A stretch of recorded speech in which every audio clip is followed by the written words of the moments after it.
មានគេសួរខ្ញុំថាដូចធ្លាប់ឃើញថតរឿងដូចធ្លាប់ឃើញនិពន្ធសភៅដូចធ្លាប់ឃើញដឹកវីដេអូប្រកួតយូហ្នឹងហើយគឺជាខ្ញុំទាំងអស់ប៉ុន្តែក្នុងចំណោមទាំងអស់ហ្នឹងមួយណាគឺជាខ្ញុំឲ្យប្រកាសទៅតាមពិតទៅខ្ញុំកំពុងតែស្វែងរកវាហើយអ្វីទាំងអស់ដែលអ្នកគ្នាឃើញហ្នឹងគឺខ្ញុំចាត់ទុកវាគឺជាការសាកល្បងព្រោះថាមិនដឹងថាខ្លួនឯងចូលចិត្តអីប្រកាសផងគ្រាន់តែដឹងថាបើសិនជាយើងអត់សាកអត់ដឹងហើយបើសិនជាយើងដឹងហើយអត់ទៅសាកកាន់តែយ៉ាប់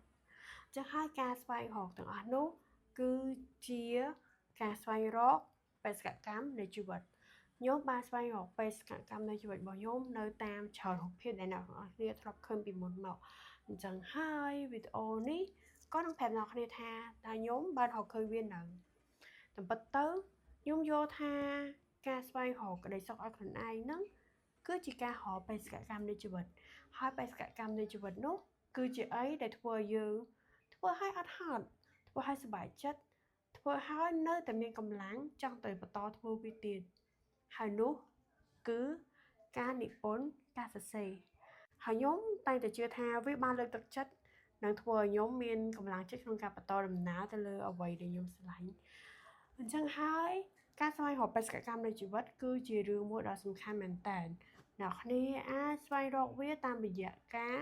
ទៅធ្វើអីដែលយើងចង់ដឹងអ្នកគ្នាចង់ដឹងពីការអានទៅសាកអានទៅចង់ដឹងពីការរាំសាករាំទៅ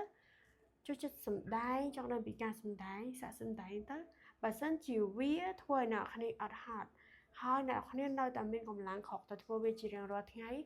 នោះហើយគឺជាបេសកកម្មនៃជីវិតរបស់អ្នកគ្នាអញ្ចឹងហើយសង្ឃឹមថាអ្នកគ្នានឹងអាចរកឃើញបេសកកម្មនៃជីវិតរបស់ខ្លួនឯងណាជួបគ្នានៅវីដេអូក្រោយទៀតបាយ